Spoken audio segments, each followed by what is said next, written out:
महाबली हनुमान की अद्भुत कथा। एक समय की बात है जब सूरज उग रहा था और आसमान सुनहरे रंग से चमक रहा था। जंगलों में पक्षियों की आवाज गूंज रही थी और एक छोटे से वन में जन्म हुआ एक अद्भुत बालक का, हनुमान। उनके पिता थे केसरी और माता थी अंजना, और कहा जाता है कि उनमें स्वयं पवन देव की शक्ति थी। बचपन से ही हनुमान बहुत चंचल और शक्तिशाली थे। वे जंगल में इधर-उधर दौड़ते, पेड़ों पर छलांग लगाते और जानवरों के साथ खेलते थे। लेकिन उन्हें अपनी शक्तियों का अंदाजा नहीं था। वे सोचते थे कि वे एक सामान्य बालक हैं। एक सुबह हनुमान बहुत भूखे थे। वे अपनी माता अंजना को ढूंढ रहे थे, लेकिन माता पूजा में व्यस्त थी। तभी उनकी नजर आसमान पर पड़ी। सूरज लाल और चमकदार दिखाई दे रहा था, बिल्कुल एक बड़े मीठे फल की तरह। बालक हनुमान मुस्कुराए और बोले, वाह, कितना बड़ा फल है, मैं इसे खा जाऊंगा। इतना कहकर हनुमान आसमान की ओर उड़ पड़े। हाँ, उड़ पड़े, क्योंकि उनमें पवन देव की शक्ति थी। वे बादलों को चीरते हुए तेजी से सूरज की ओर बढ़ने लगे। धरती के लोग यह देखकर हैरान रह गए। देवताओं के बीच भी हलचल मच गई। उधर सूर्य देव ने देखा कि एक छोटा बालक उनकी ओर तेजी से आ रहा है। लेकिन हनुमान नहीं रुके। कुछ ही पलों में हनुमान ने सूरज को अपने मुंह में ले लिया। पूरा संसार अंधेरे में डूब गया। धरती पर हाहाकार मच गया। न दिन रहा, न रोशनी।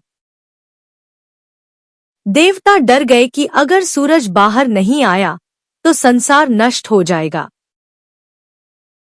तब सभी देवता देवराज इंद्र के पास पहुंचे। इंद्र ने क्रोधित होकर अपना वज्र उठाया और ऐरावत हाथी पर बैठकर हनुमान के पास पहुंचे। उन्होंने देखा, एक छोटा बालक खुशी खुशी सूरज को फल समझकर खा गया है। इंद्र बोले, बालक, तुरंत सूर्य को बाहर निकालो। लेकिन नन्हे हनुमान खेल में मग्न थे। उन्होंने किसी की बात नहीं सुनी। तभी इंद्र ने क्रोध में अपना वज्र फेंका। वज्र सीधे हनुमान की ठोड़ी पर लगा। हनुमान घायल होकर धरती पर गिर पड़े। यह देखकर पवन देव क्रोधित हो गए। उन्होंने पूरी दुनिया की हवा रोक दी। सांस रुकने लगी। मनुष्य, पशु, पक्षी सब तड़पने लगे। अब देवताओं को अपनी गलती का एहसास हुआ। तभी ब्रह्मा, इंद्र और दूसरे देवता पवन देव के पास पहुंचे। उन्होंने हनुमान को जीवित किया और उन्हें अनेक वरदान दिए। ब्रह्मा जी बोले, इस बालक को कोई अस्त्र शस्त्र हानि नहीं पहुंचा पाएगा। इंद्र बोले, आज से मेरा वज्र भी इसे नुकसान नहीं पहुंचाएगा। सूर्य देव ने कहा, मैं इसे ज्ञान दूंगा। और पवन देव शांत हुए। दुनिया में फिर से हवा चलने लगी।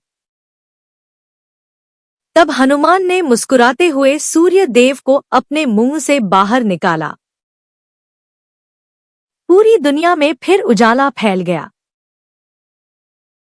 उस दिन से देवताओं ने समझ लिया कि यह कोई साधारण बालक नहीं, बल्कि भविष्य में भगवान राम का सबसे बड़ा भक्त बनने वाला है। राम के प्रति उनकी भक्ति और शक्ति आगे चलकर पूरी दुनिया में प्रसिद्ध हुई। लेकिन बचपन की यह घटना हमेशा याद रखी गई, जब एक नन्हे बालक ने सूरज को फल समझकर निगल लिया था। जिस बालक ने बचपन में सूरज को निगल लिया, वही आगे चलकर बना धर्म और भक्ति का सबसे बड़ा प्रतीक। महाबली हनुमान।